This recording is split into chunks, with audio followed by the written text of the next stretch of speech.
गौतम की बुद्धत्व प्राप्ति।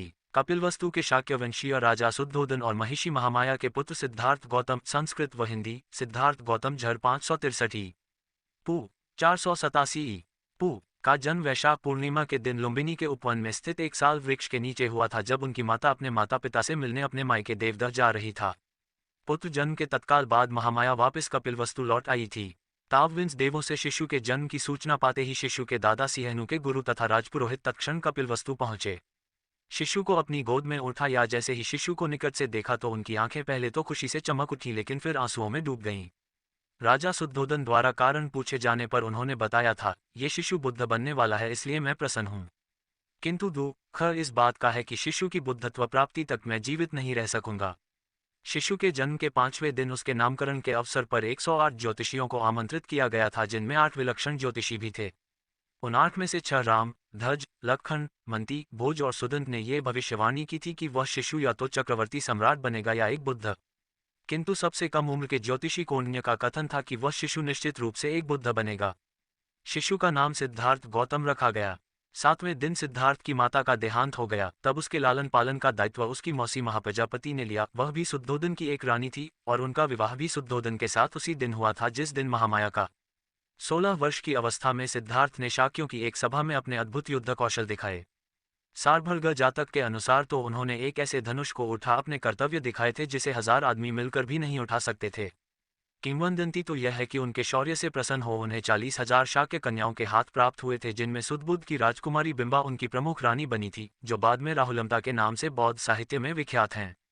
झर बिंबा ही भद्दकच्छा, सुभद्दका और यशोधरा हिंदी संस्कृत यशोधरा के नाम से जानी जाती हैं।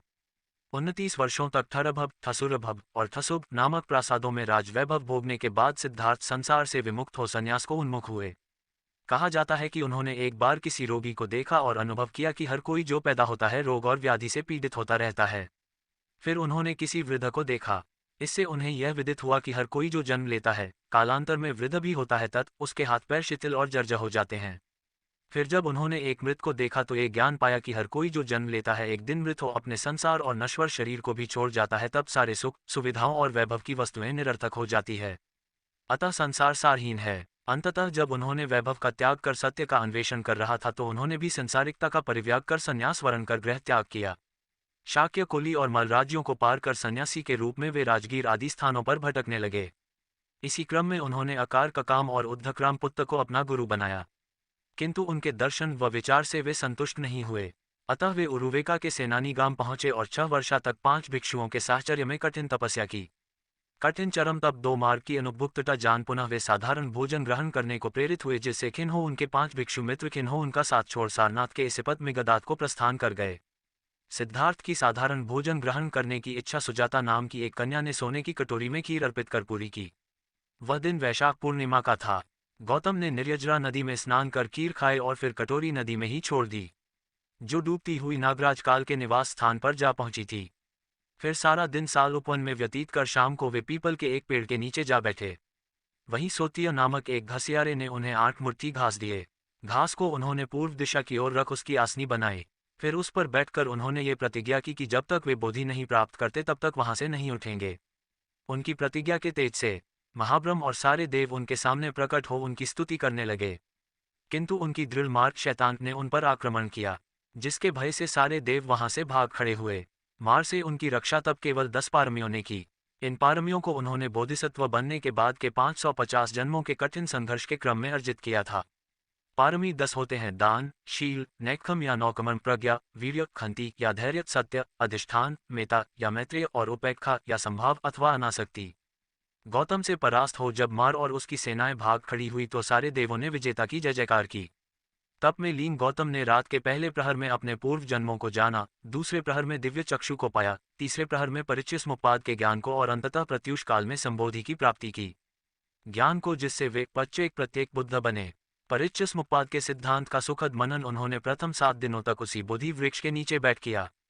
दूसरा सप्ताह उन्होंने अजपाल निग्रोध वृक्ष के नीचे बिताया, जहां उनकी भेंट एक घमंडी ब्राह्मण से हुई थी और जहां उन्होंने मार की 3 कन्याओं को परास्त किया था।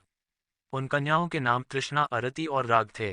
तीसरा सप्ताह उन्होंने मुचलिन तालाब में नागराज मुचलिन के फनों के नीचे बैठ बिताया था। चौथे सप्ताह वे राजायतन पेड़ के नीचे बैठे रहे जहां उन्होंने तपुस और मल्लिक को बिना किसी देखना सुनाए ही अपना अनुयायी बनाया। तत्पश्चात ब्रह्मसहमपति के आग्रह पर उन्होंने पीड़ित मानव के उत्थान के लिए धम्मचक्कपनत्तन का निश्चय किया।